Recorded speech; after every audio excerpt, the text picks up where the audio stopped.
This Week in Virology, the podcast about viruses, the kind that make you sick.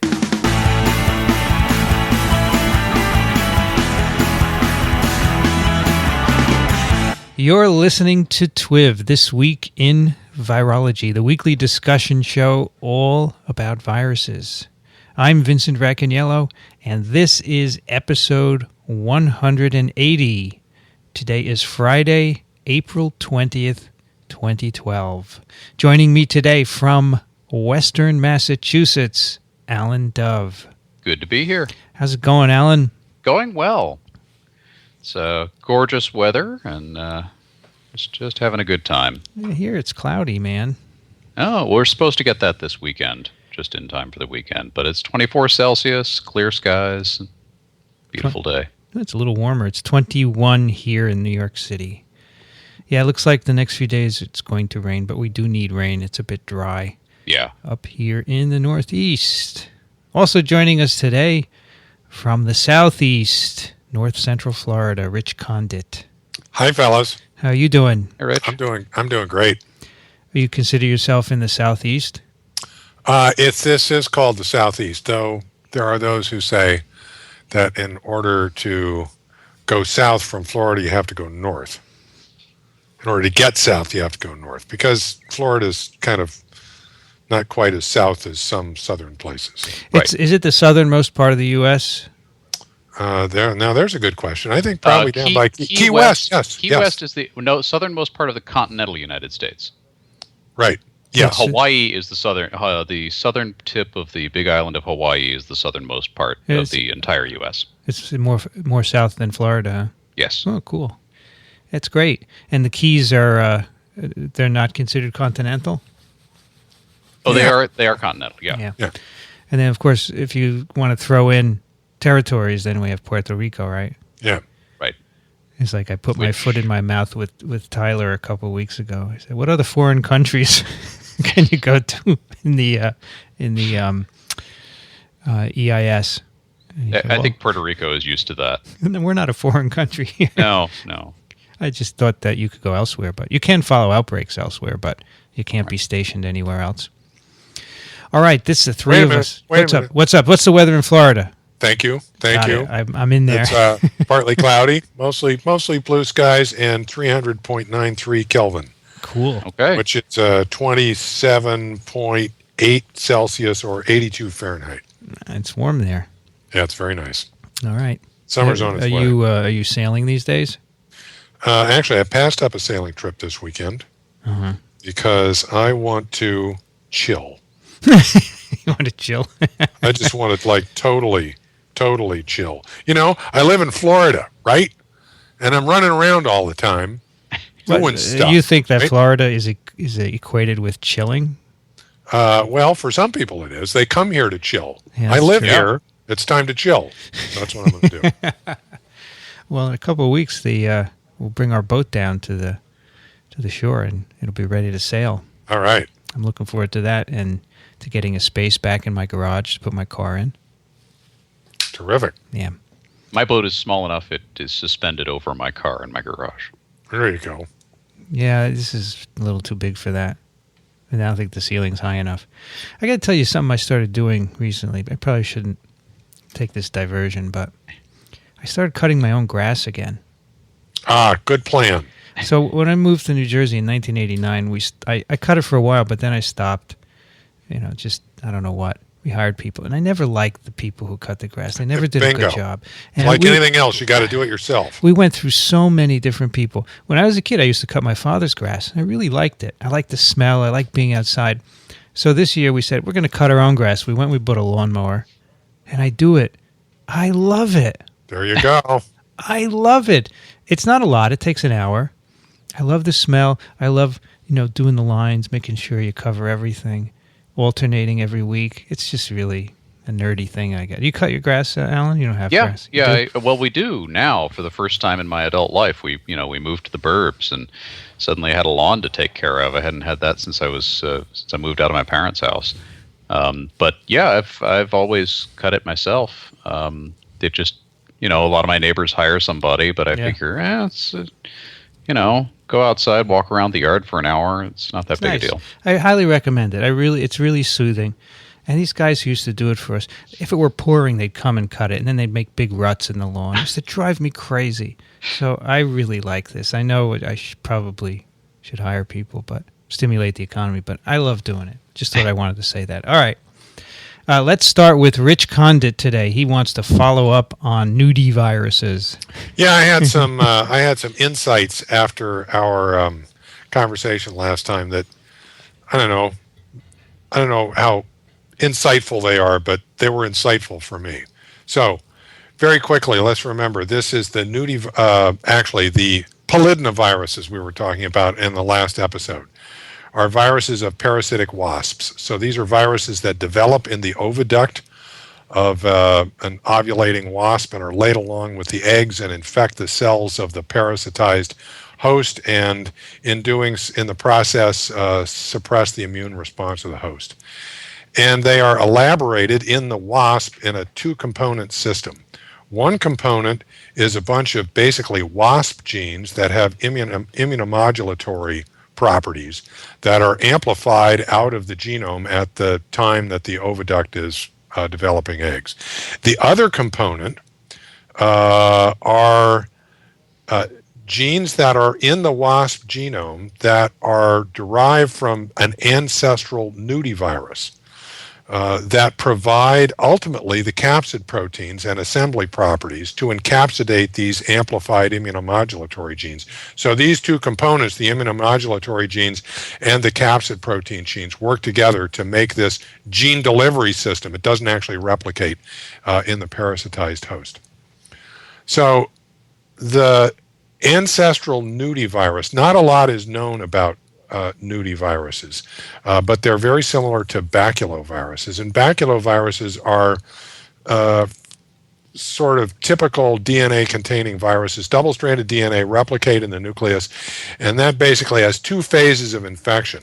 An early phase where a host RNA polymerase transcribes the genome and makes all the DNA replication stuff, and also makes a new virus-coded RNA polymerase. And the virus-coded RNA polymerase then transcribes, concomitant with viral DNA replication, transcribes the late genes of the virus, which are all the capsid proteins and assembly functions.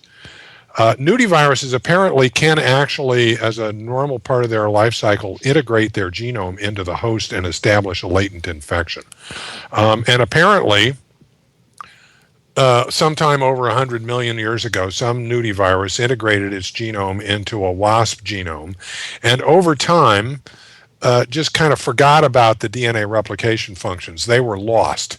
And the functions that are preserved, that are used in this two-component polydnavirus system, consist of the RNA polymerase subunits and the capsid and assembly subunits. And as I was learning about this, I just kind of glossed over the fact that it was expressing the virus RNA polymerase subunits. And I went, I didn't really understand the significance of that.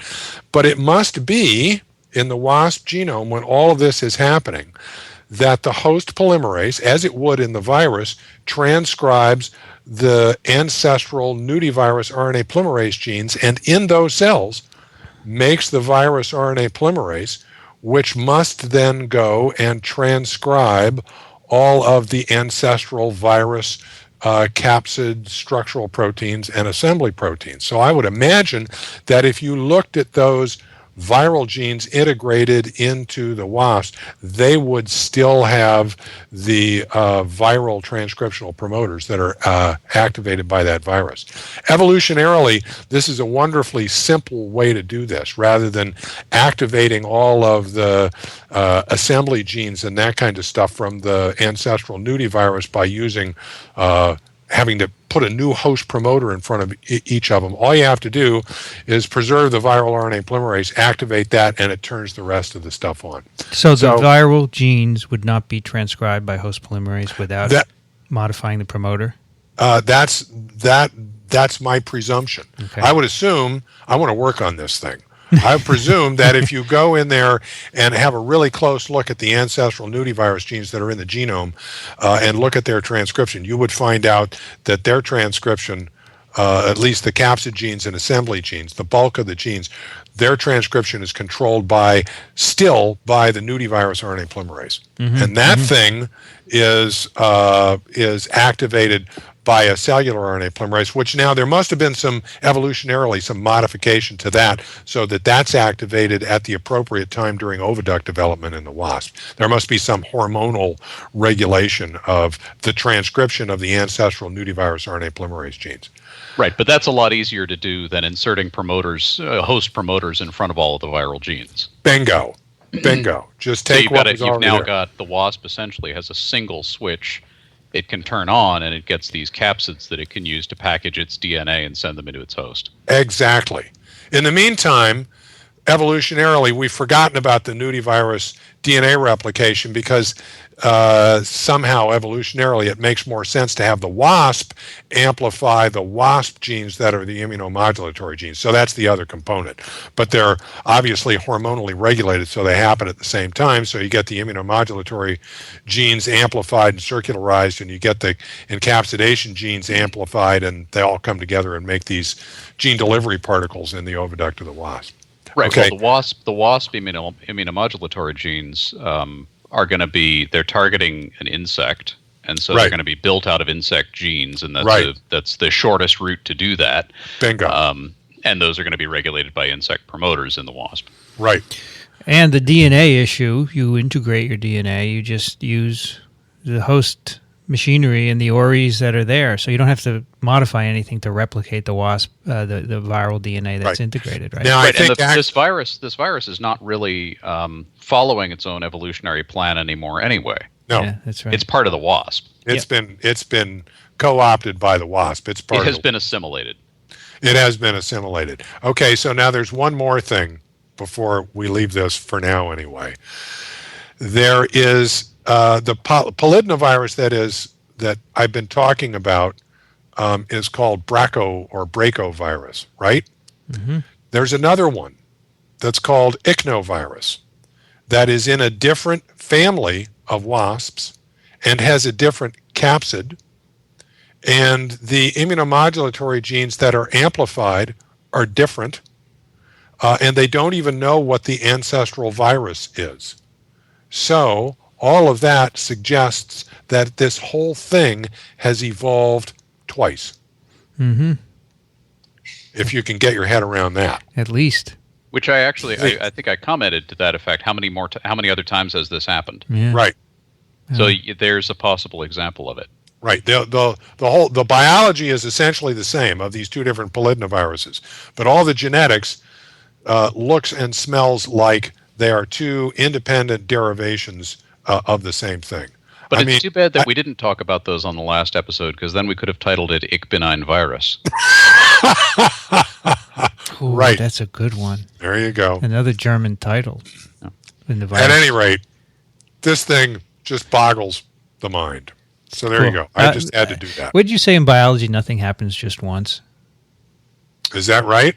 Like this nudie Brachovirus system, it has to be in many other places. We just can't look everywhere, so we haven't found it. But yeah, I generally believe that if something was a successful strategy once, it's had 4 billion years, it's probably happened someplace else too. Yeah.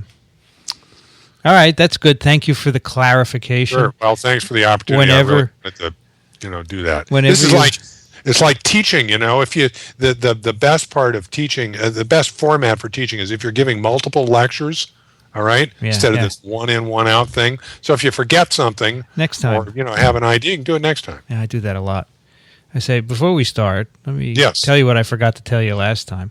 Bug fixes for the previous version. Yeah, bug fixes. Right. Bug fixes. That's a perfect title too. Bug fixes. All right, let us go on to our papers. We have 2 cool papers today. The first one is an influenza paper. It is called IFITM3 restricts the morbidity and mortality associated with influenza. It was published in Nature, and it has a lot of authors. Many authors. In fact, I'll say. the if you go to PubMed, it's even longer than or on this. Maybe it's because it has their affiliations in there.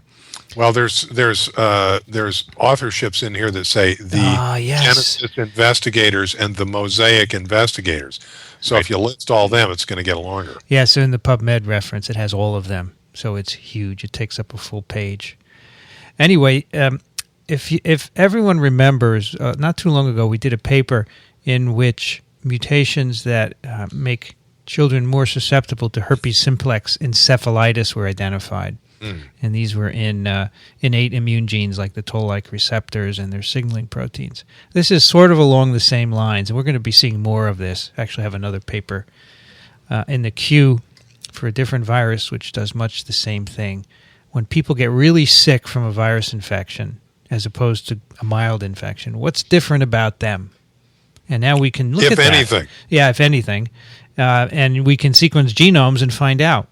Right. Is this just bad luck, or is there something that correlates there? Yeah.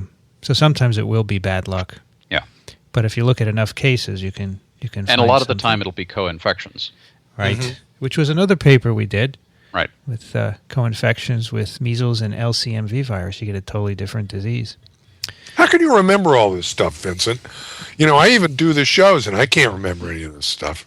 I don't know. It's a good question. I have a pretty good memory for certain things that I like. That's pretty Clearly. good. Mm-hmm.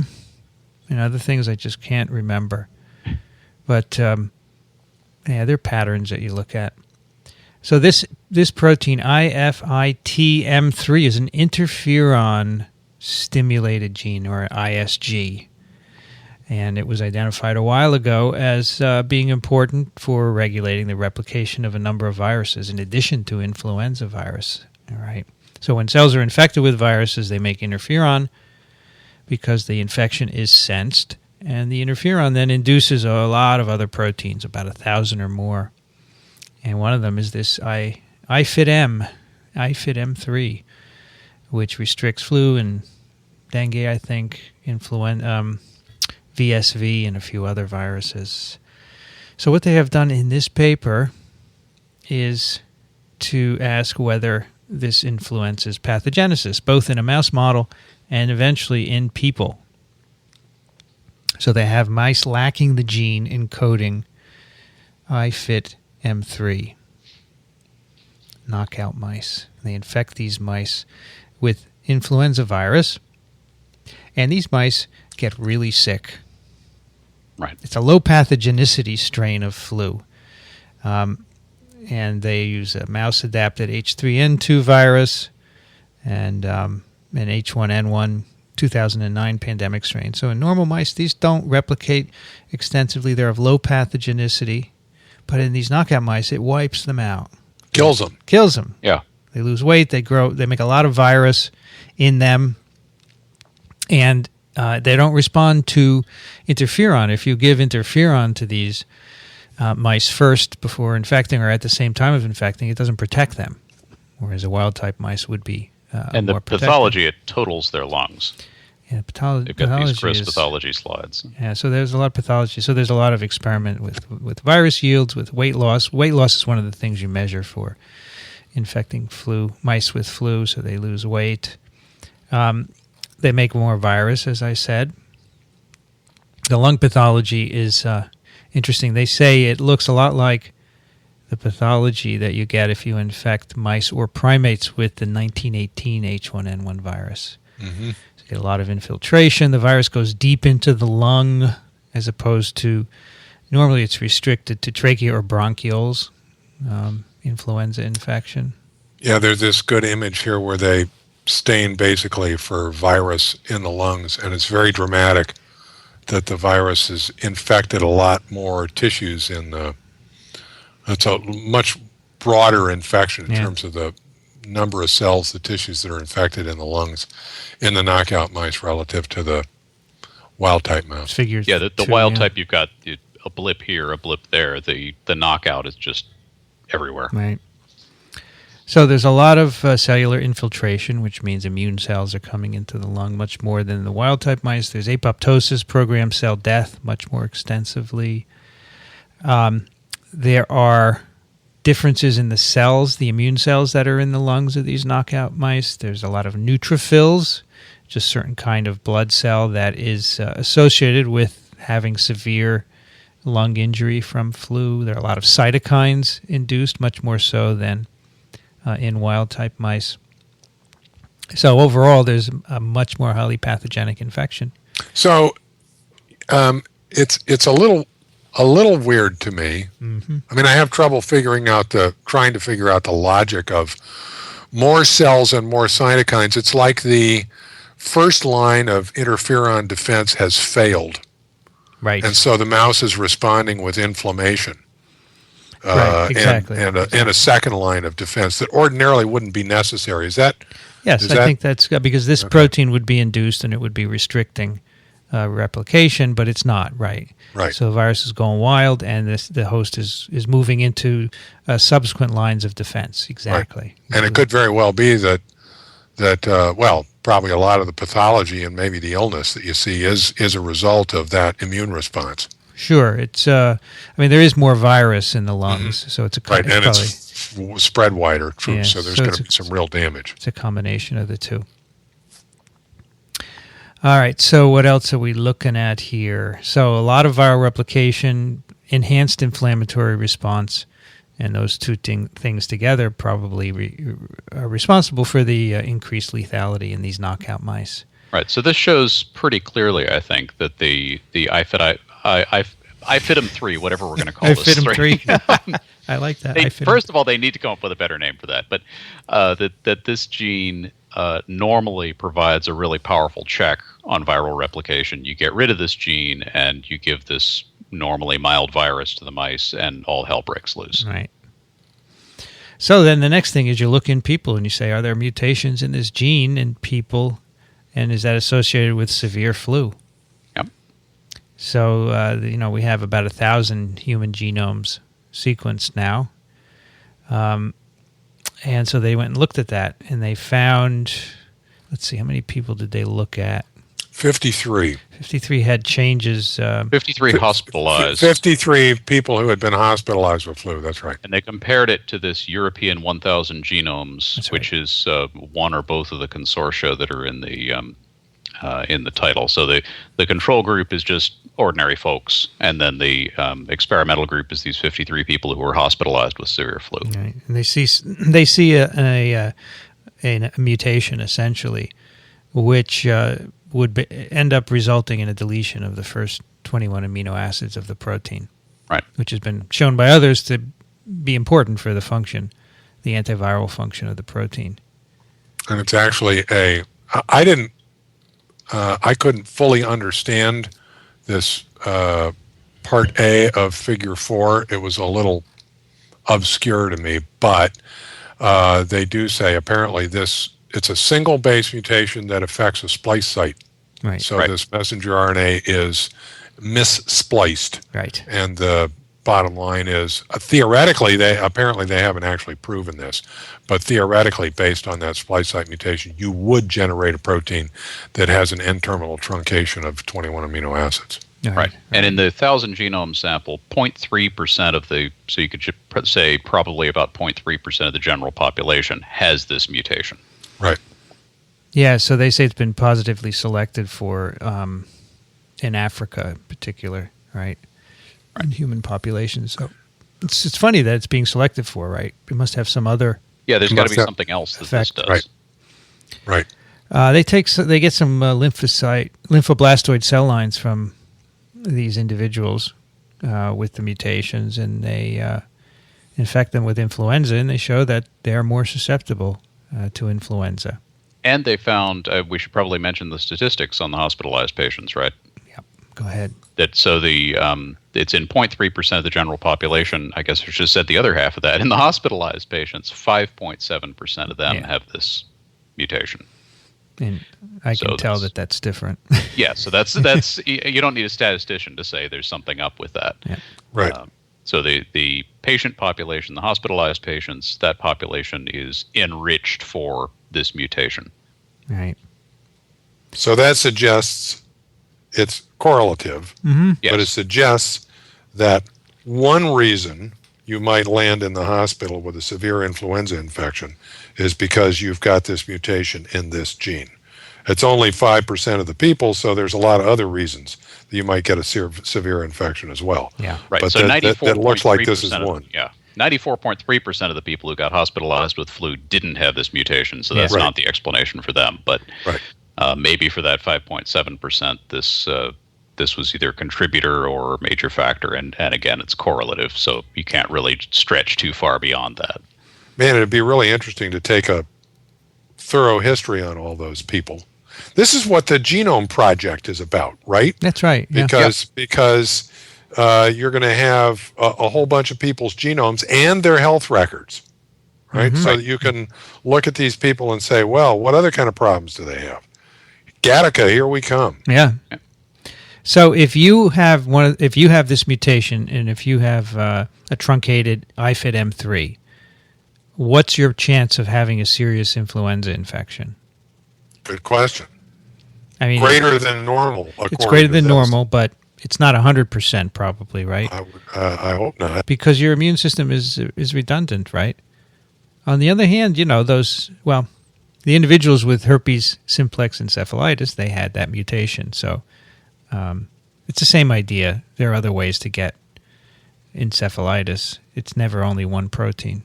Right, and in this case, I don't think we can tell from the information given because we don't know what percentage of the general population has had flu that could have put them in the hospital, and then we'd have to know what percentage of those had this mutation. So we'd have to know what the denominator is. Yeah, they do say something which is a bit misleading towards the end. They show that IFIT M3 is an essential barrier to flu infection in vivo and in vitro. And then they say, in effect, the host's loss of a single immune effector, IFIT M3, transforms a mild infection into one with remarkable severity. So that sounds as if it happens every time, but that's not the case, right? They don't know that. We don't know. Right. It's a little bit overstated, I think. Right. I would say it can transform an infection into a severe one, but in the mice certainly. Sure. In mice it does. Yeah. But that's not the relevant model here. And actually, if I understand this correctly, although they've got genomic sequences on 1,000 controls on these patients, they're just looking at this one gene. Sure. They are looking at the whole gene, but you don't know what might be up with other genes in these same patients, and that's partly the other 94 point whatever percent. I'd really like to know. Well, I'd like to know lots of things about this, but I'd like to know how these people respond to vaccines. How do you suppose this would impact on vaccination? I guess it would depend on the vaccine, right? If it's in an activated... If it's a killed vaccine, it shouldn't. Yeah, shouldn't matter. A killed vaccine shouldn't make any difference. Should not, right. I mean, they could... I mean, maybe people with this mutation get more severe side effects of attenuated vaccines. Could be. Could be they get a better vaccination. Who knows? Yeah, because it replicates better. A little better. Yeah. I always thought that people who get vaccine-associated polio have this sort of mutation in some immune function, and I don't know if anyone has looked at this gene in terms of polio. We did an ISG screen, and this one did not come up as an inhibitor in that screen. Okay. So it's not likely to impact polio, but certainly some other diseases it could, yeah. But this is the road to genome-centric personalized medicine. Yeah. Right? Yeah. Before you get any sort of treatment for any... Well, first of all... How would that work, man? So you say you have a mutation in IFIT M3. What do? I don't know. There's a lot. Go hide somewhere. Get your flu shot. Yeah, that's right. That's right. Yeah. Well, you should get it anyway. Right, but you might, if it turns out, and this is just a correlation, it might not turn out to be anything, but if it turns out that this is really a factor here, then those people might be recategorized as higher risk. Mm-hmm. Could be. So if you're prioritizing, if you have a shortage of flu vaccine, you'd say, okay, the elderly and children and pregnant women and people who are IFIT M3 CC should be getting their vaccine. But by the time, 20 years from now, there's going to be 100 of these things, Oh, yeah, sure. right? At least. You're going to have a little, everyone's going to have their own little constellation, and you're going to have to figure out what it means. That's the problem. Right. You can collect all the sequences, but, I mean, first you have to show the mutations are actually doing something. So if it truncates a protein, that's great. But there are going to be a lot of mutations that don't. They're going to just make one amino acid changes. You're going to have no idea. So you're going to have to make those proteins in the lab and figure out if they have those changes have an effect, I suppose. A lot of work here. So that was one of the last experiments they did. They took, what was it, A549 cells or something like that that don't make this thing, and transfected them either with a wild-type IFIT M3 or one that has the hypothetical N-terminal deletion, and then infected them and looked at what percentage of the cells got infected. And basically, the wild-type protein protected the cells from infection in culture, and the N-terminal truncation did not. So that's all consistent as well. The same kind of experiments that were done with the herpes simplex encephalitis patients as well. Yeah.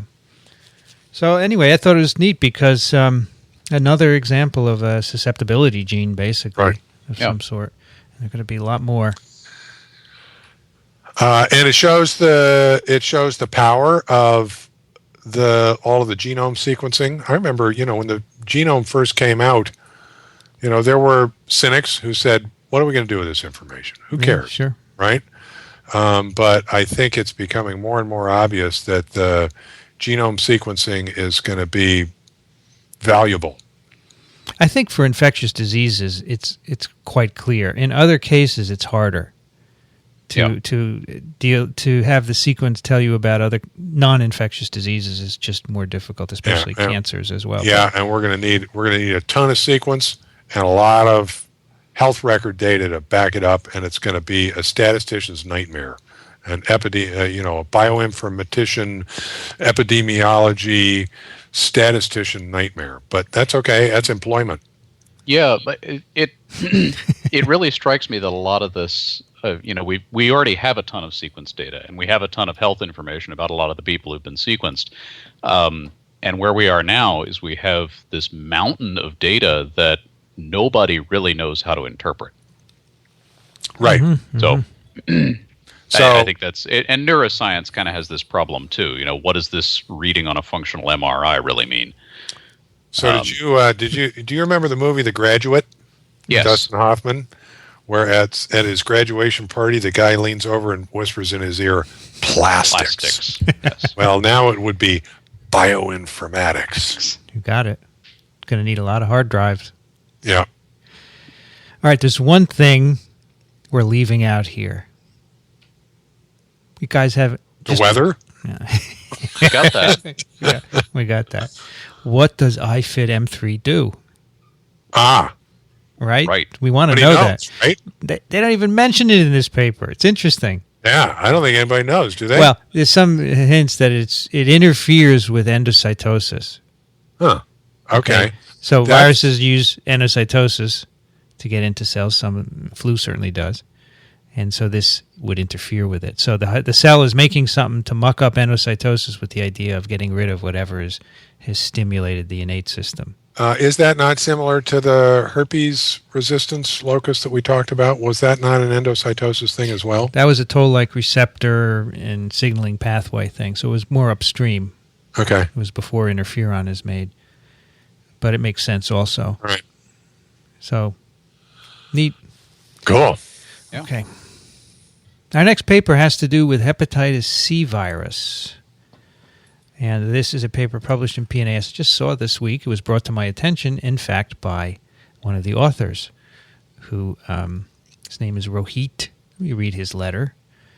I'm a longtime listener of TWiV and really enjoy the informal scientific discussions. I listen to TWiV while working in the lab, and I'm trying to catch up on TWIM and TWIP episodes too.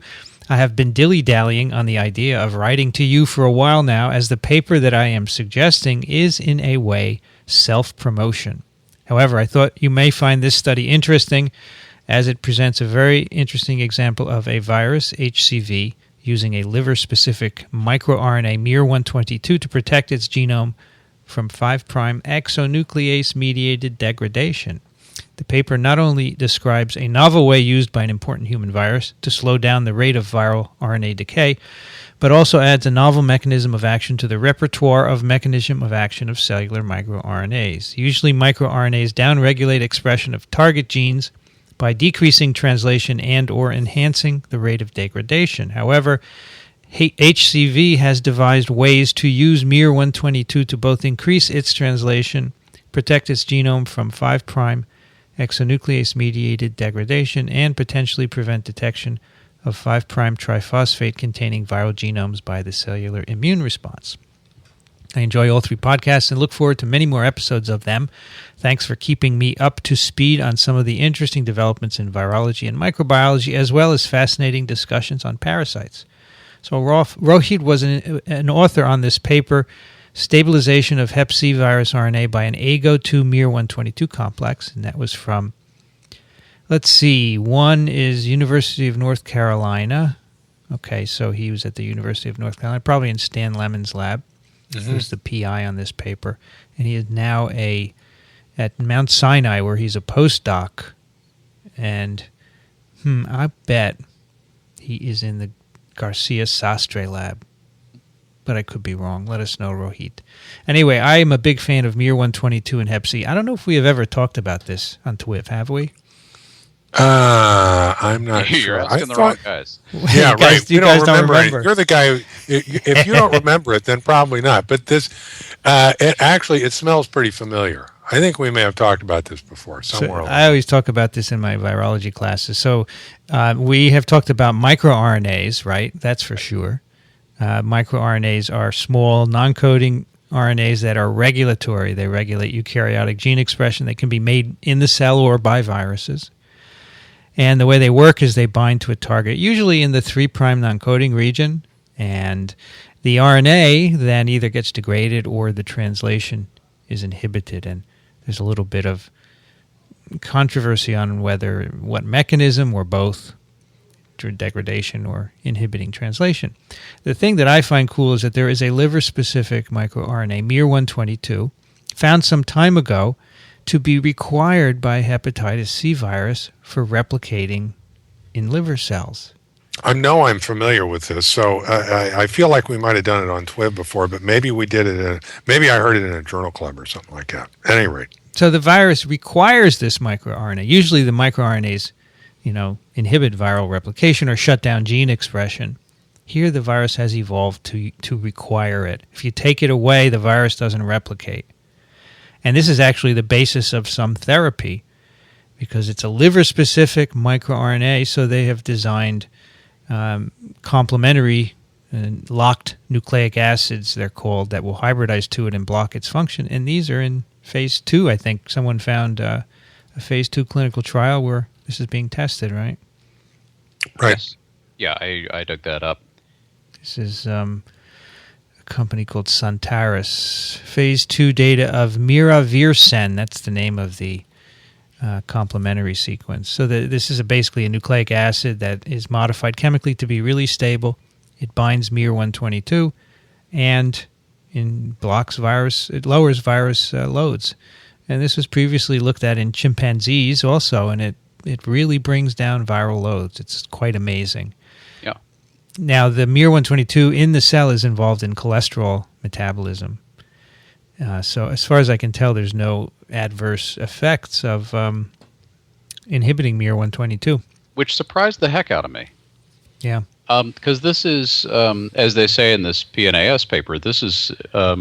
it's huge in the liver. miR-122 is, what do they say? It's more than half of the mature it's incredible. miRNAs in human hepatocytes are miR-122. Yeah. So it's massive. It's got to be massively important for the liver.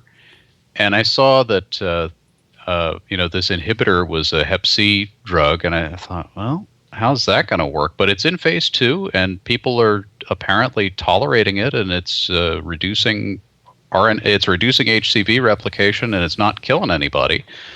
So I guess the liver doesn't care if you inhibit this. It's really amazing. So previously, this group, Stan Lemon, has shown that the miR binding to the viral RNA. So the question is, how does miR help Hep C, right? So Stan Lemon is very interested in this. And the other goofy thing about this is that, as you said, most of these microRNAs exert their action by binding in 3' untranslated regions. And this is an exception to that because it binds in the upstream element, upstream from the initiation site for translation. That's right. The 5' non-coding region, which we're going to have to talk about a little bit, but go ahead. Yeah, so this is unusual in its target and its effect, right? Right. Different And by the way, I target. just searched in the show notes for past shows, and I found on TWiV 131 we answered a letter that talked about this, and you got an answer from Matt Evans. Okay. Okay. Who was talking about there's a theory that that miR-122 might prevent HCV detection by rig-I. One of the Okay. cool things that Matt has done is he has made a cell line that you can study Hep C replication in by expressing miR-122. Okay. Isn't that cool? I mean, a lot Yep. of cells do not Neat. replicate Hep C, but when you put this in, some of them do. Cool. So we want to know what is miR-122 doing? And Lemon showed previously that the target is the 5' non-coding region of the viral RNA, and it enhances RNA levels in the cell and enhances translation. All right, but exactly how it did that was not quite known. Right, because that could be stimulating RNA replication. It could be directly stimulating translation. It could be affecting turnover. Right. Lots of different possibilities. Right. So that's what they figure out in this paper, part of it anyway. You can tell by the title it's involving AGO or Argonaut. Now, Argonaut is the complex that binds microRNAs and in conjunction with the target and has the effect, right? Right. So when these microRNAs bind to their target, they do so as an RNA protein complex that includes Argo, and Argo has some of the enzymatic activities that carry out the ultimate function. So it's not just the RNA. The RNA basically is just targeting the proteins in a way to whatever site it is, and the proteins actually do the work. So you're talking about an RNA protein complex. So Argonaut has several proteins in it? I don't know. The RISC complex, I think, has multiple proteins, one of which is Argonaut. Oh, and actually, they talk about this in the paper. There's more than one Argonaut protein. Right. It is a protein complex. Right. Okay. Yeah, there are several Argonaut proteins. Yeah, and here they talk about 1 and 2. I'm just trying to see if. So I know dicers are the ones that chop up. Yeah, target, I think that's right? upstream of the whole thing. Dicer does its work, and then the product goes into the That's right. RISC complex. That is the RNA and the proteins that ultimately target this to its target. Right. All right. So dicer is upstream of miR-122 already, right? Right. I believe so. So they're made as longer precursors, and then they're processed, right? That's my understanding, yes. Okay. So here they do an interesting experiment where they transfect viral RNA into cells, and the viral RNAs have been mutated such that the polymerase doesn't work anymore. So basically you can ask, if we put this RNA into cells, is it stable or does it degrade? Because if it were replicating, it would kind of obscure that. It's a nice way to look at that. And basically what they find is if you put this into cells, and I believe they are using HUH7 cells, which is a common cell line for studying Hep C, this RNA degrades within a certain amount of time. But if you put in miR-122, it degrades more slowly. Right. That's really the bottom line. If you use a control miR-124, it has no effect. And if you use an anti-miR-122, then it degrades faster. Yeah, so that's the LNA, the locked nucleic acid, which is what they give to patients, actually. It's the complement of the miR that is very stable. This is beautiful chemistry there is a very simple modification of the bases, and it makes them incredibly stable, because if you give them otherwise, they get degraded. So miR is cross-linked one of the sugars or something. Exactly. It's this very simple change, and all of a sudden the thing is impervious. It's just wonderful. So this is in transfection. They do the same thing in infected cells. They basically show that the RNA is more stable in the presence of miR-122. So transfected cells, infected cells, they also do it in a cell-free system. And this cell-free experiment is kind of interesting because they take basically polio RNA and they use it in this system, and they show that its stability is not affected by miR-122 at all. But if you put the 5' non-coding region of Hep C onto the polio genome, then it's degraded and requires miR-122 to stop that degradation. So the 5' non-coding region of these viruses is highly structured, and they have what is called an internal ribosome entry site in them.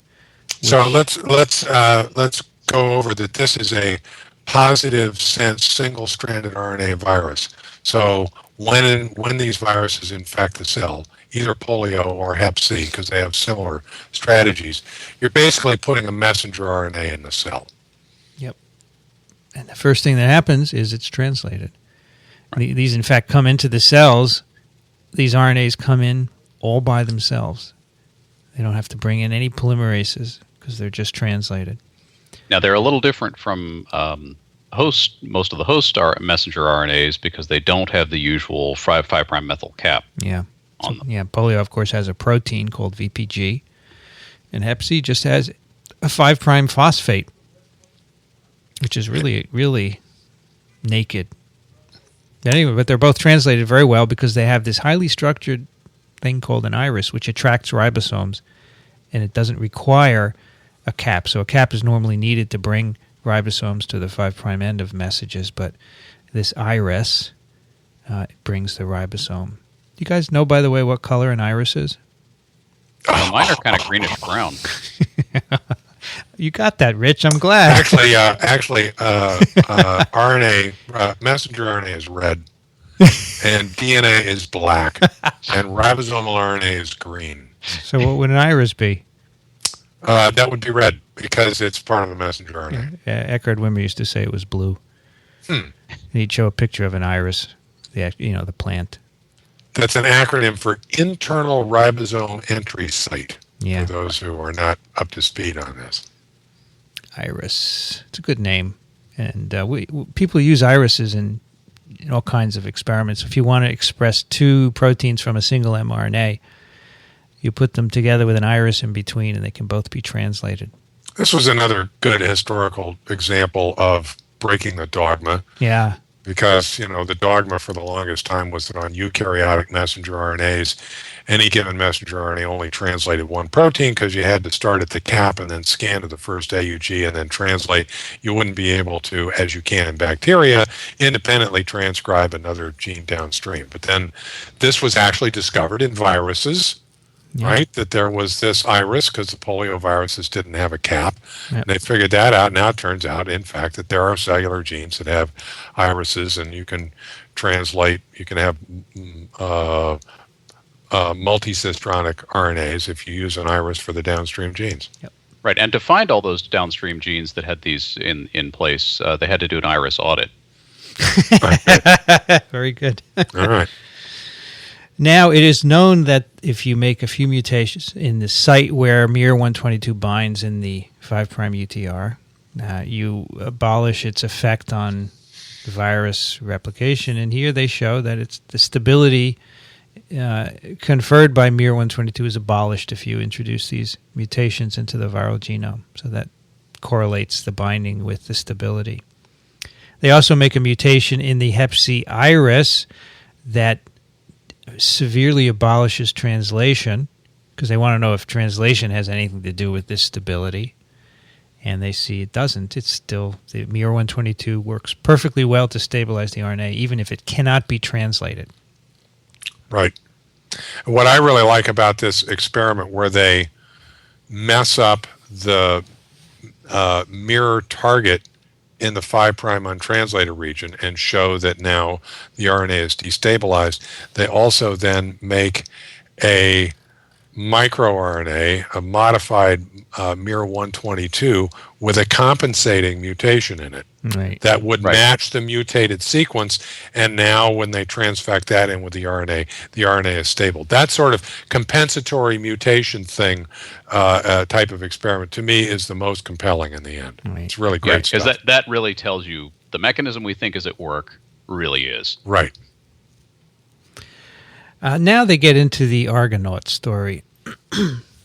It's I guess people had previously looked at the effect of knocking down the Argonaut proteins on Hep C infection, because if a microRNA is involved, that's something you would look at to see if the Argonauts are also involved. And what they find, I think they try and basically repeat some of those experiments, and they find that depleting Argonaut 2 reduces the abundance of the RNA.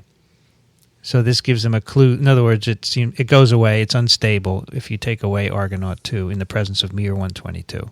Sounds like there's been some disagreement in the field about whether just Argo 2 or Argo 1 and Argo 2, blah, blah, blah. Okay, so they're...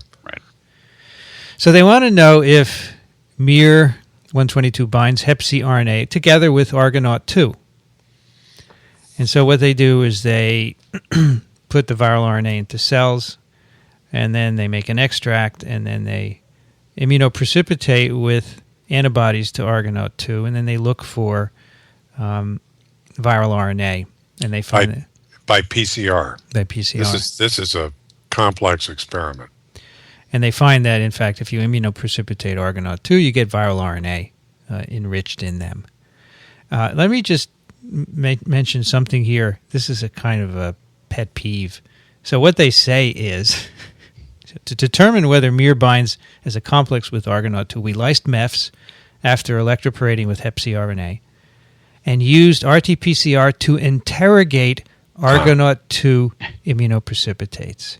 This is driving me crazy in this interrogation. Somehow someone invented this use of the word a few years ago, and now it's spreading everywhere. You interrogate microarrays, immunoprecipitates, sequences for what you're looking for. Does it bother you guys? Yes. I thought it was amusing. Okay. It bothers you, Alan, right? It's kind of grating. It's not my. I don't know that it's my one in my top 10 of pet peeves of language abuse by scientists, but it's definitely. I absolutely agree with you on this point. You're not interrogating your samples unless you're beating them against the bench and saying, "Tell me, tell me." Yeah, I just. How do you feel about robust? I like robust, but I know a lot of people don't like that. Right. Robust is okay? For me, I'm okay it is. with robust, too, as long as you're talking about something that really is. Right. Yeah, the virus replication was robust. I mean, it's kind of a mushy word in science, but interrogate just doesn't make sense. But everybody's using this. It's in all sorts of papers. Yeah, it's cute. It's like transfection used for all sequences put in cells. Anyway.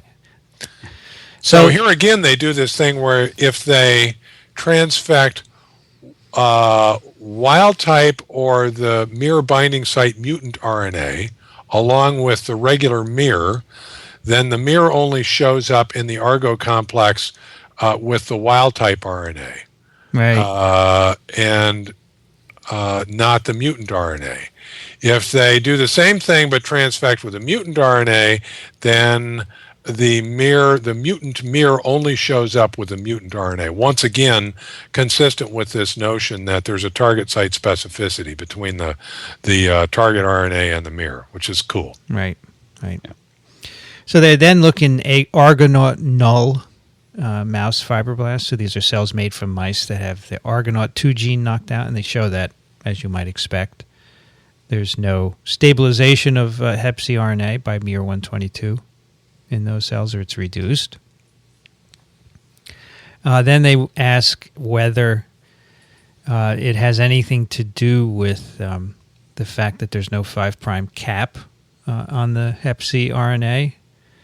And so I believe they make RNA with a 5' cap, with or without a 5' cap, right? Right. And they ask, is there an effect? And if they cap it, it makes no difference on the rate of decay or the protection conferred by miR 122. So their idea is that normally, so if you have a 5' phosphate, I thought they found the 5' cap stabilizes. Sorry. No effect on capped RNA, but it stabilizes the uncapped RNA. Yeah, so when you put a cap on HCV, now it's as stable as it would be in the presence of miR 122.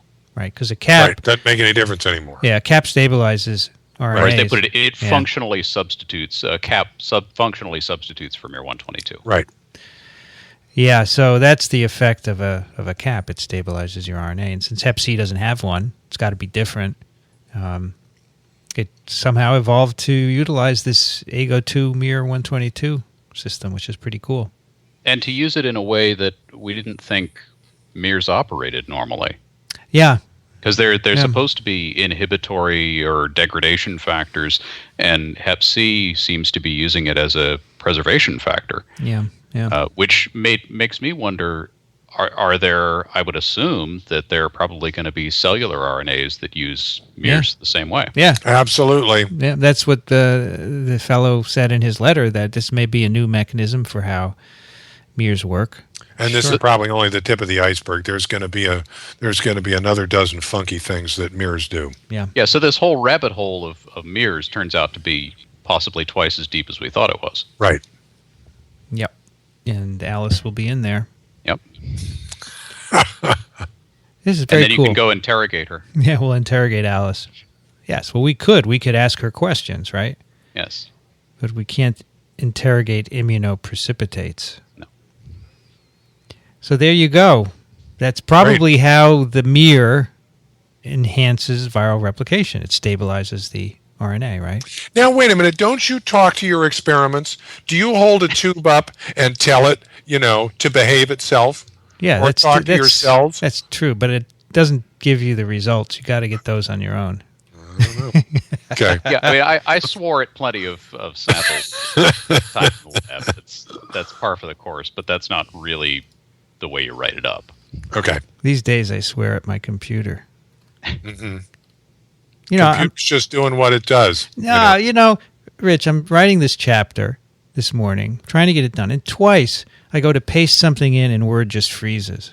Uh-oh. Why are you using Word? So I just switched today to Pages because I can't take Word anymore. Why? Because I'm just, a creature of habit. And people send me docs, but that's no excuse. What do you use, Alan? Well, I do most of my when I'm writing text, I do it in a text editor. Yeah.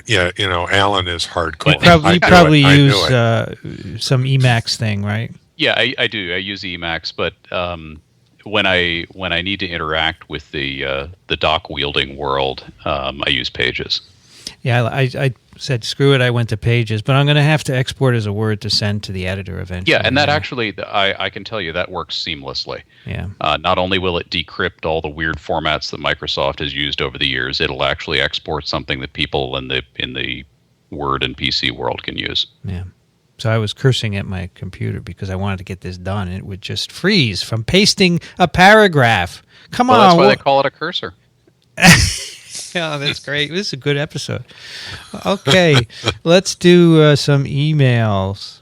All right, we have a follow-up from Tunnel. Does anyone remember Tunnel from last week? Absolutely. Tunnel writes, we didn't even know what gender Tunnel was, and now we're going to find out. Dear TWiV team, very nice of you to have read my letter. Boston Marathon is history for this year. Despite the crazy heat, I made it to the finish. Took me much more than I expected. Final time, 3 hours, 26 minutes, 39 seconds. But still, it's done. Was great. That is a very respectable marathon time. Yeah. It's cool, yeah. So maybe longer than you expected, Tunnel, but certainly a heck of a lot better than I would do. Ahead is a new running season with new goals in my mind and new TWiV episodes to spice up the time in running shoes. Thank you again for your time and effort. Best, Mr. Tunnel, a typical name for boys born around 1985 in Estonia.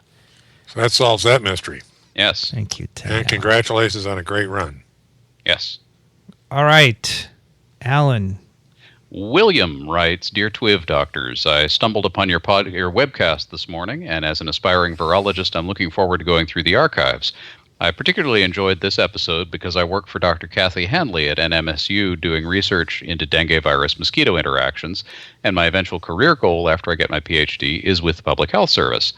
An interesting thing about dengue that was outside the scope of the interview is that dengue also has an extant sylvatic cycle in both Southeast Asia and Africa.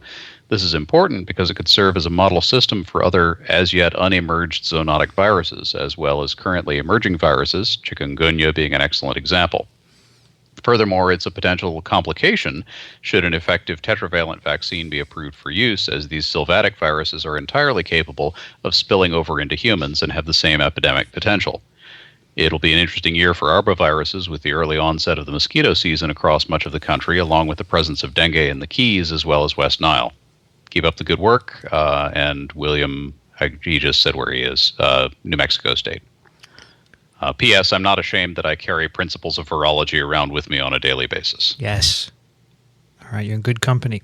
Yeah. We have mentioned the sylvatic dengue cycle before, very briefly, and right. Some individuals have told us that its contribution to human dengue is unknown. Is that correct? Do any of you know? I'm unclear on this. I am unclear on this too. This would take some extra study. Yeah, I used to think that it was part of the cycle, but people have told us it's not. It's controversial. I don't know if someone can shed some light on this. Right. So the sylvatic cycle, for people who didn't catch that before, is a pathogen that's in humans, has this human cycle, and then off in the woods in the sylvan area, it has its own separate life cycle where it infects some other host, some non-human host. There's also sylvatic yellow fever. Right. Sylvatic is a term referring to diseases affecting only wild animals. Sylvatic means forest dwelling. And importantly, what that means, among other things, is that there is an animal reservoir. Yeah, yes, that's right. For this whole thing, and where a whole evolution could go on. Game. Yeah. Yep. So that was the point about the tetravalent vaccine. If we do eventually come out with a tetravalent dengue vaccine and go around vaccinating people against it, there might still be a pool of it out there that is. That has some other serotype that we just haven't seen yet. Mm-hmm. Yeah, this is with an animal reservoir, this makes it much less likely that we could get rid of it completely. Mm-hmm. Not only that, but it can go evolve in that other reservoir and then come back to hurt us like flu does. Right. All right, Rich. Jesse writes, I don't know if you remember, but we met briefly when I was at Columbia visiting Ian Litkin's lab 2 summers ago. At the time, I was a postdoc with David Baltimore. I really enjoy your virology podcast and listen to it whenever I get a chance. I have to say, however, that as an influenza virologist, I've been a bit dissatisfied in how you and your co-hosts have treated the H5N1 research debate. I think this issue is more complex and deserves more balanced consideration than almost all commentary, including our own, has given it. I thought of this today when I read an essay by Peter Sandman, which I forwarded below on the topic. The essay is the most intelligent thing I have read about the debate, and I think it has some good suggestions. I know you and your podcast represent one of the most respected voices in virology. Certainly I respect it a lot, so I thought I would forward along the essay. Thanks, Jesse. And he forwards this essay by Peter M. Sandman, who is apparently a risk communicator expert. Right. And so I guess he has it. Yes, the Peter Sandman Risk Communication website, and he's posted this letter on it that came out in February. And I think actually his whole gripe is very well summarized in the lead paragraph, where he says this week's WHO meeting, this was the meeting following up the NSABB meeting to talk about the Kawaoka and Fouchier papers, where the World Health Organization said, well, eventually, in fact, they probably ought to be published once they meet certain criteria. So the WHO kind of set the stage for reversing the NSABB decision. It took a different stance. At any rate, he opens this by saying, this week's WHO meeting to talk about controversial Fauci and Kawaoka H5N1 research was, as planned, a meeting mostly of public health experts and flu scientists with only token representation of other relevant disciplines: bioweapons, bioethics, laboratory safety, public perception, etc. So his thesis here is that this debate needs more input from those individuals, that it is over-dominated by scientists and needs more input from all of these folks: bioweapons, bioethics, lab safety, public perception, etc. So what is the debate, though? That's important to decide what that is, right? Okay, so I've thought about this some.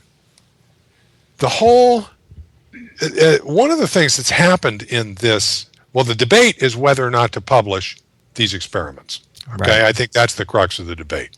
Right. And that's gotten a little confused, it seems to me, with a debate about safety, because to me, safety is a separate issue. If you can find a safe way to do an experiment, or whether or not you can find a safe way to do an experiment, that has nothing to do with whether or not you should publish the result. Right. Whether you publish the result or not is only really relevant in the context of these societal issues of dual use. Okay, whether or not some bad guy or even some crazy person who's not necessarily inherently bad is going to take the published information and misuse it. And so there's theoretically information about what the probability is that will happen. Okay, what is the probability that somebody, if given potentially dangerous information, will in fact misuse it? And that probability is going to be a factor of, I don't know, how many bad guys there are, what their facilities are like, how easy or difficult it might be to do this. And all of those things are things that certainly I don't know anything about. And there are people out there who study this kind of stuff, experts in bioweapons, bioethics, and also there's issues of how you communicate this to the public and et cetera. And I have wanted to hear from some of those people they're telling me that this or that might be dangerous. Okay, what is the risk? And what is the evidence that there is danger in communicating this to people? What is the risk of bioterrorism? I certainly don't know, and I don't know if anybody does, but I don't have any information. And so, in a sense, in the process of undergoing this discussion, we ought to hear from some of those people. Well, we ought to hear different things from them. I think we've actually heard quite a lot from people who work on biodefense, but I don't think that they have or can provide the information that you just asked for. This is where I'm lost. I don't know if the information even exists. Can you determine this kind of thing? Probably not accurately.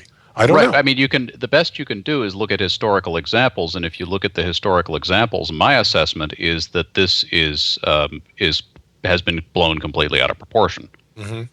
Because historical examples of bioweapons attacks have been just a litany of failure from a weapons perspective. So whether or not this would be used, and there's a lot of this rhetoric about, well, terrorist organizations have said they want to. Well, of course they've said they want to. They know we're nervous about it. Mm-hmm. So there's a lot of that sort of thing going on. I think what Sandman's essay is calling for is a better quality of dialogue, which I would agree with, and also a greater emphasis on the question of what's the best approach to prevent people from being killed by H5N1, mm-hmm. naturally or artificially. And I think, on that level, I agree that that should be the emphasis here. And where I've come down all along is that the best way that you prevent an H5N1 outbreak is that you do the work on the virus transparently and you publish it. Right. I also think we know that antivirals will inhibit it, so we should stockpile those, and we should develop ways to quickly make vaccines within a month of a new strain emerging so that we could use that to immunize if, in fact, the virus did emerge. Which would have side benefits quite apart from H5N1. Sure. Because if you can turn around a vaccine in a month, that would be a massive improvement in public health over our current flu vaccine supply system. Right. So I think these things are being worked on.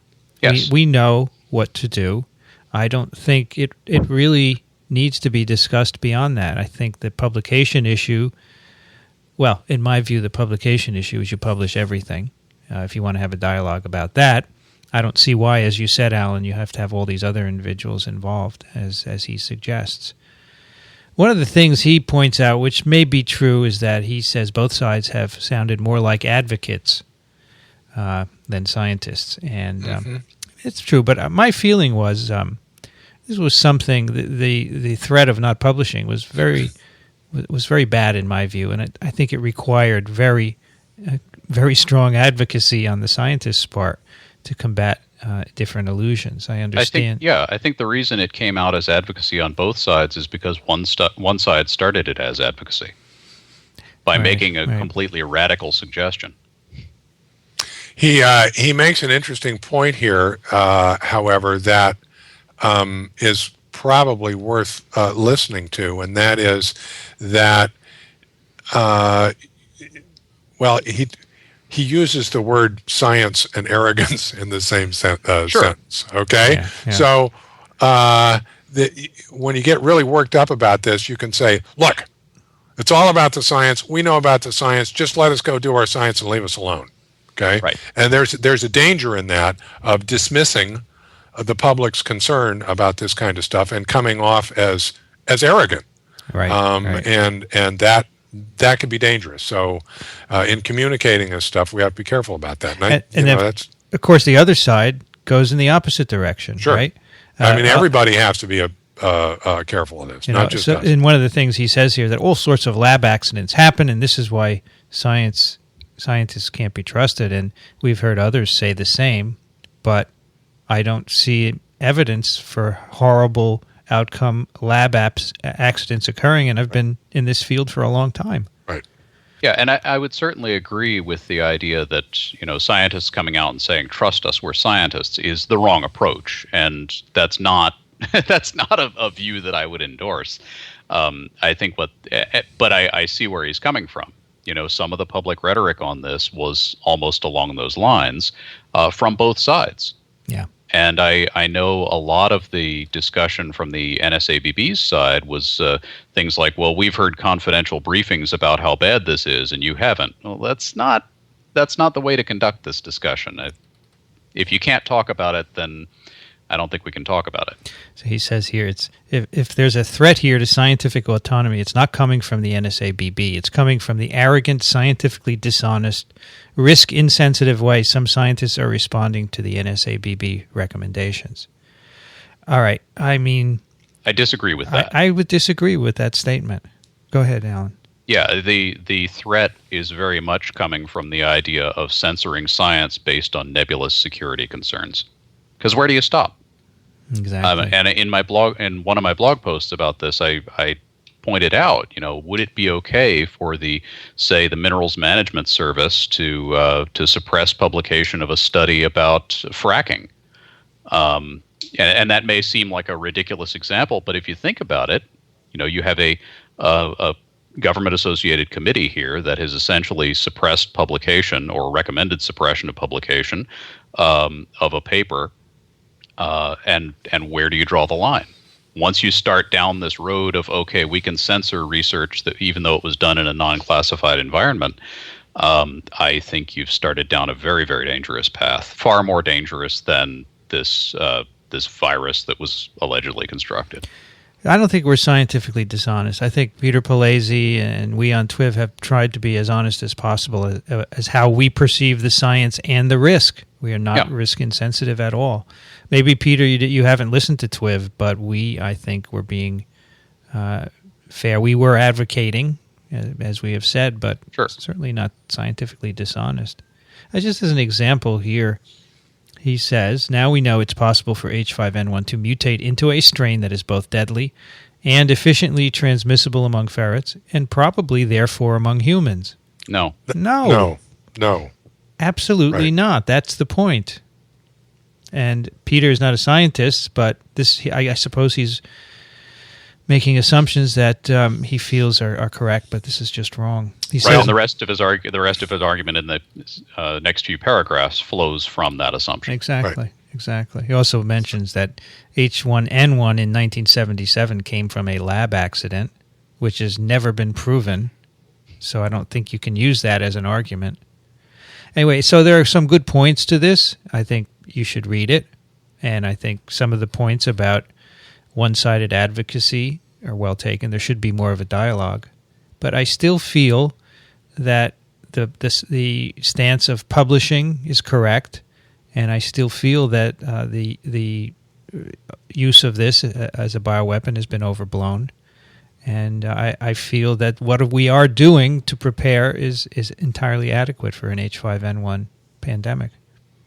It's my personal opinion. I'd like to actually have Peter on and talk about it with him, but he probably wouldn't do that. Maybe. Anyway, Pete, if you want to come on TWiV and talk about it, we'll be civilized. Sure. We are. Might be interesting. I wasn't familiar with this before. Had you heard of this, Alan? I think I had run across this site before, and Peter Sandman, because this risk communication, it comes up as a topic, and he's someone in the field. All right. Well, thanks for sending that, Jesse. I'm sorry that you were disappointed in how we treated it. So I'm assuming Jesse would side with Peter Sandman in thinking that we should have a more balanced conversation. It's always better to have a balanced conversation, but sure, it gets polarized very rapidly, as you could see by the New York Academy symposium some time ago. Yeah. But anyway, the NSABB has reversed their decision. They've decided that this work is not dangerous to publish. So we will talk about that at some point. I think when the papers are published. Yes. Would be fine. All right. Shall we do one more? What do you think, guys? Yeah, let's do one more from Josh. Hello, future Vincent, Allen, Rich Dixon, and all other present contributors. I started listening to TWiV in November 2011. I'm up to episode 95, so hello from 2010. I would like to express my deepest gratitude for the work that you do and the education you provide to the listener. I can say that this show has single-handedly assuaged my fear of vaccination, which was built on hearsay and fear-mongering. I would like to ask a few questions and share a video I'm hoping at least Vincent will like. I have to take that quote and put it on the front page. Yeah. This show has single-handedly assuaged my fear of vaccination. Wow. TWiV 92 discussed plant viruses making plants resistant to drought and other adverse conditions. Is it possible that there are similar viruses conferring resistance to people living in extreme climates? A little funny construction there. Such as Saharan Africa or the Arctic Circle. Or, for that matter, could there be microbes or parasites that help people in these extreme climates manage to live there? For example, Dixon has mentioned that the Inuit and Yupik peoples are nearly 100% infected with toxoplasmosis and perhaps other meat-borne parasites. Is it possible that these people have been given an advantage in dealing with the extreme conditions present in the Arctic Circle by viruses, microbes, and parasites present there? Sure. Why not? Yeah, I would say, with the more and more we're discovering about things like the intestinal microbiome, it wouldn't be at all surprising to find different microbial mixtures in people living who've grown up in different climates. For sure. Absolutely. Whether that confers an advantage is a whole other set of experiments, but the first thing to do would be to actually look, and I think people are. I think it just has not been done. It's too early, but absolutely. It's a tough experiment. Sure. Yeah, you'd have to find people who'd stayed in that environment, been raised in that environment, and their microbiome hadn't changed too much in the intervening time. On a different note, rabies seems to have been around humanity and with humanity for a long time. I realize that the natural host for rabies is bats. However, my question is more Homo sapiens-centric. Does its current disease cycle in humans maximize transmissibility? If it does, how do hydrophobia, manic mood swings, and whatever other signs and symptoms exist aid in transmission? If not, why hasn't the virus mutated to a form that can better transmit in humans? If it doesn't transmit well from humans, could the lack of mutation be because of the limited amount of human-borne infections compared to viruses that mutate much more quickly to maximize transmission? Well, there's an experiment we could do. Right. Let's try and passage rabies so it becomes transmissible. So at the moment, it's not really transmitted among humans, right? Right. And as a matter of fact, I'm not even sure that it's fair to say the natural host is bats. Bats carry rabies, but rabies, as far as I can tell, exists in a number of different vertebrates, depending on exactly the environment. It's pretty broad in its host range.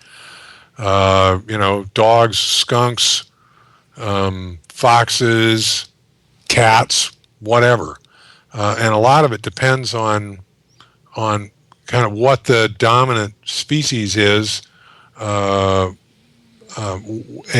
a given area. Like in India, dogs are the main reservoir because there's a lot of stray dogs around. Whereas you sure? Yeah, the dogs aren't getting it from bats. I think that, I don't think so. I think the dogs are passing it to each other. Well, they are to some extent, but the pathogenesis of this virus in dogs and raccoons and people is that of a virus that has found itself in the wrong host. I agree with that. Because it's not very transmissible from dog to dog. They'll bite each other, and it will transmit that way, but it's a different game there than it is in something like bats, where you can survey a population of bats and they're just flying around doing their thing and they're fine with rabies. Well, okay. So I don't know. I do. We need to look. I need to look into this some more. So it says here that rabies is present in animal populations of almost every country. In some countries, it's only in bats. All right. Okay. So what are you looking at? I don't want to tell you. Okay. It's classified. No, it's the W. It's the W Wikipedia. That's okay. It's okay. Wikipedia is okay if you can parse it. So I think a lot of animals are holding virus, and bats are among them. Sure. Yeah. There in many countries, it's endemic in dogs. Right. Right. But I think the reason it hasn't evolved to optimize its transmissibility in humans is that we're a terrible host for it. Mm-hmm. So we don't transmit it very well, and so it's a dead end. If the virus gets into a human, it's an accident. So the hydrophobia, the mood swings, and so forth, those don't aid in transmission. Those probably aid in diagnosis. To what extent is airborne transmission of rabies a factor in animal transmission? My understanding is that airborne transmission is a lousy, if not non-existent route, certainly in humans, to humans from bats. There's been discussion about this, and I've interrogated, I can use that word here, my buddies at the CDC about this, because you'll see in the literature at least anecdotal reports of somebody going into a bat cave and getting rabies, and the conclusion being that they got it as an aerosol. But the perception in at least my rabies expert friends at the CDC is that aerosol transmission to humans does not happen. Now, whether you can... That's why they didn't vaccinate everybody who was on that plane a few weeks ago. Right? Mm-hmm. Yeah. Or last year or whenever that was. Right. So it's important to know how things are transmitted. So at any rate, whether or not you can extrapolate that to other species, I don't know, but I believe that the primary route of transmission by far is bites. So rabies is 100% fatal in people, right? Mm-hmm.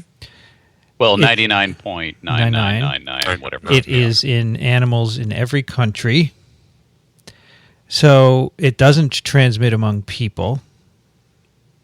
Why are we not worried about a rabies pandemic? Of course, we do have a vaccine, but some of the issues with H5 and rabies are similar, aren't they? I mean, why would rabies? So we don't think rabies would ever transmit among humans, right? Yeah. Right. So I think it's I think basically airborne transmission is either does not happen or is extremely rare anywhere. Okay. So I think one of the issues is how is it transmitted, and if it were airborne transmitted, I think we would be more worried. Yeah, you're right. So flu is naturally airborne transmitted. So, okay. Yeah, and in addition, we don't have, in the case of H5, it's very closely related to other flu viruses, and we know those can infect humans without a problem. In the case of rabies, what do we have? And what do you mean? What do we? I mean, what do we have that's infecting humans routinely? That's a rabies virus. No, we just have dead end infections. Right. Yeah. These are so animals. this is a family of viruses that doesn't appear capable of making this jump, or at least it hasn't before. I mean, there are many virus infections that are not transmitted airborne. HIV, for example. Right. It's an interesting question why they are not. Yes. What properties of the virus and the infection make it unlikely to be airborne transmitted?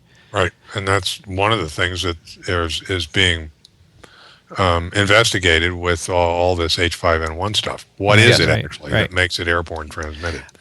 I mean, do you think it would be a valid experiment to try and get rabies to transmit among some animal model in the lab? I suppose, but it's not really relevant, I mean, if you could change it, then you can learn what it takes to make an otherwise non-airborne transmissible virus able to do that, right? I suppose. I understand it's totally outside of the natural history of the virus, so maybe. I mean, I don't think we should do that experiment, but I think it could be interesting.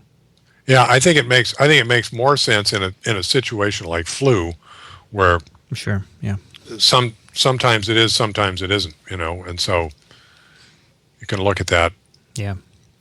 All right, to continue with Josh, my third question is related to viruses used to construct things. I think you guys mentioned that viruses can be used to construct batteries. Could a virus be used to construct the most basic structures inside a cell?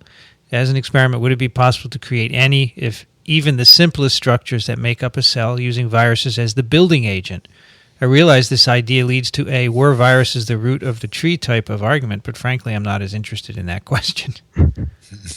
Like, could you build a microtubule or a nucleus or a mitochondria? That would be hard to do. I don't know any. I mean, viruses have structural components that are sort of cell-like, right? Mm-hmm. Like your pox viruses have these structures that could be a cell, right? It's not the same thing, but they're complicated and they're put together from a lot of components.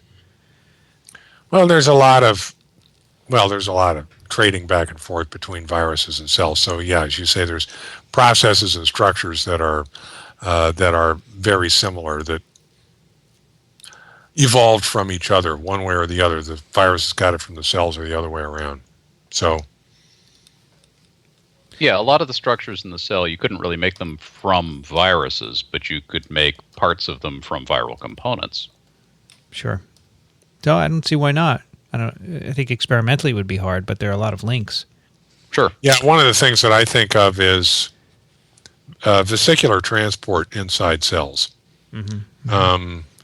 Reminds me a lot of the processes for budding viruses and that kind of stuff. Of course, there again, you don't know whether the virus has probably got it from the cells rather than the other way around. Yeah. Right. Good questions. Mm-hmm. Yes. As for the video, Vincent mentioned that he liked the Abbott and Costello skit, Who's on First? This is a modern rendition of that skit that I think uses a really clever twist. I should point out that I do not watch sports, so I have no idea how current or valid the content is. So this is a modern-day version. And when just last week, this email was queued up, so I went and looked at the Abbott and Costello skit because it's just so good. Mm-hmm. Yeah, it really is. It's amazing. And I was looking at one version on YouTube, which Rich linked to. You put a link into an Abbott and Costello. And on the stage, in the background, is Patterson, which is, of course, his hometown, Costello. And it's where I was born as well. So a little link between me and Costello. In fact, he was contemporaneous with my family. He was of the same era. Really interesting history of that comedy duo, which I didn't realize about. Thank you for all your excellent work, and ditto to Rich on what to tell everyone if you had 5 minutes to talk to them. Apologize for the length of this email. I generally save up questions until I am overwhelmed and need to write. Please feel free to omit whatever you feel like. Oh, we didn't. It was all good, Josh. Thanks very much. All right, picks of the week. Let's start with Rich Condit. Let's see. What do I have here? This was, I'm just trying to keep up. My wife sent me this. Mostly she sent me the photographs, and I worked my way back because I always like to see what the source is. And so it's a website called Census of Marine Life that is a huge multinational project to catalog everything that's in the sea. Good luck with that. Yeah. And it's been going on for a while. News update, it says on the site, 8.7 million species on Earth and counting. So this is a site all about this census with a whole bunch of other stuff about marine life. And what my wife actually sent me was the link to the image gallery, which is really pretty cool. There's a whole bunch of pictures of different things in the sea, and they're really beautiful. Wow, there's some really weird things in the sea here. There are some very... Oh, wow. This is great. Yeah. All sorts of things. That's quite a website. It is quite a website and quite a consortium of people working on this. Nice. Huge project. Yeah. Alan Dove. Well, my pick is a short video called Micro Empire. And this is it's sort of an artistic rendering. Some photographer, I think, or cinematographer happened to look into a microscope and browse around and said, "Hey, these are really cool," and made a really Hollywood-style video. It's shot like a movie trailer. It has the fast-moving music and these clips of these dramatic scenes. So that's either totally overwrought or totally awesome, depending on your perspective. But I found it pretty cool. And it's looking around, at things like paramecia and roundworms and all the stuff that we're familiar with. There's a little clip of Volvox at the end, which is my personal favorite from pond water. But it's just very well shot and very well lit and cut together, and just a fun thing to watch. Yeah, I really liked it. I'm going to have to go get me some pond water. I'm not sure I've ever done this, or if I have, I haven't done it for a long time. Oh yeah, that's a classic. Got some ponds down there in Gainesville? We got plenty of ponds. Yeah, you just gotta be careful so you don't get bitten by a gator. Right. All right. My pick is another social media type of site. It's called Pinterest.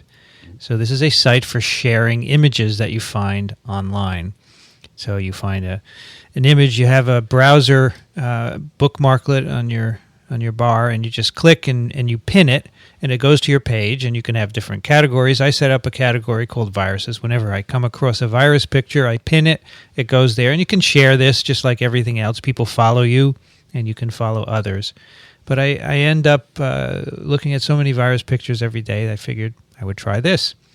And other people have their own pin boards, they're called, which is kind of a cool way to share stuff. And it's very focused, so you can have very, very specific boards. So Pinterest, and it's I'll put the link to my board of viruses. I got a couple up there already, and I'll just keep adding them. Cool. Well, you now have one like on Facebook. Oh, thank you. Is that you? I just liked you there, yeah. Thank you, sir.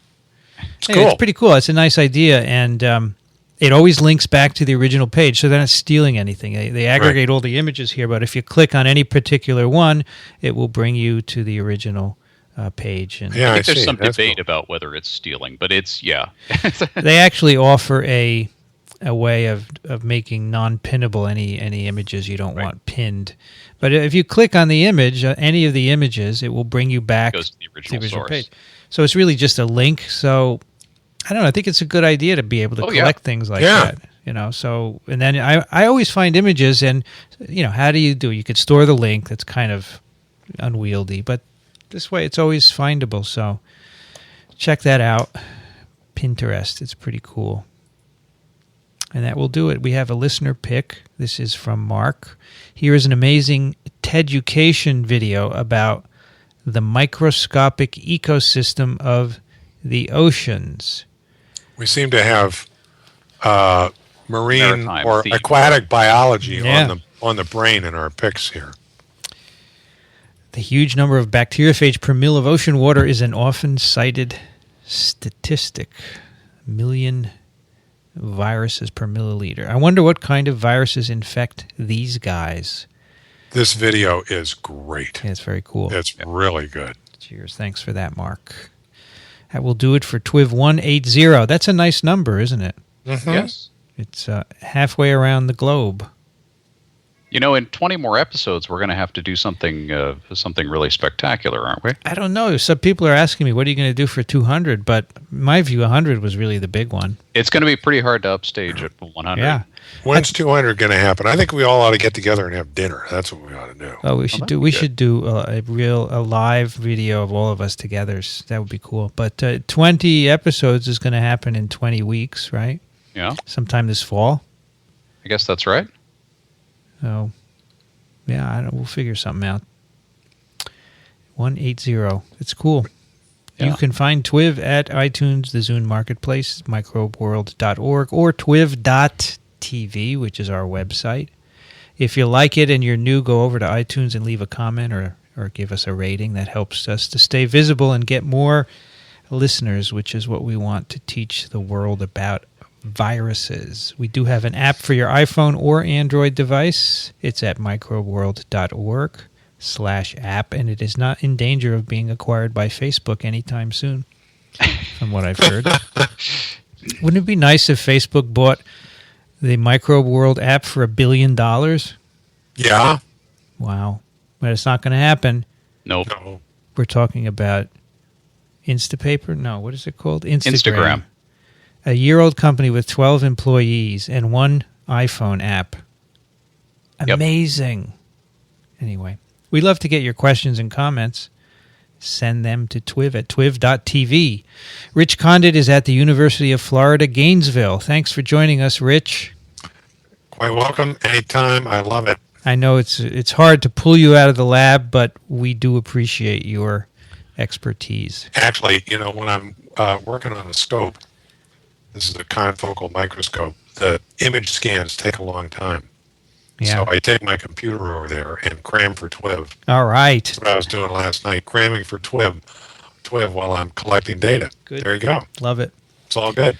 Excellent. Alan Dove can be found at alandove.com and on Twitter. Thank you, Alan. Always a pleasure. Good to have you as well. Do you regret being pulled away from your work to do TWiV? Not a bit. Do you do the? You're happy to be pulled away.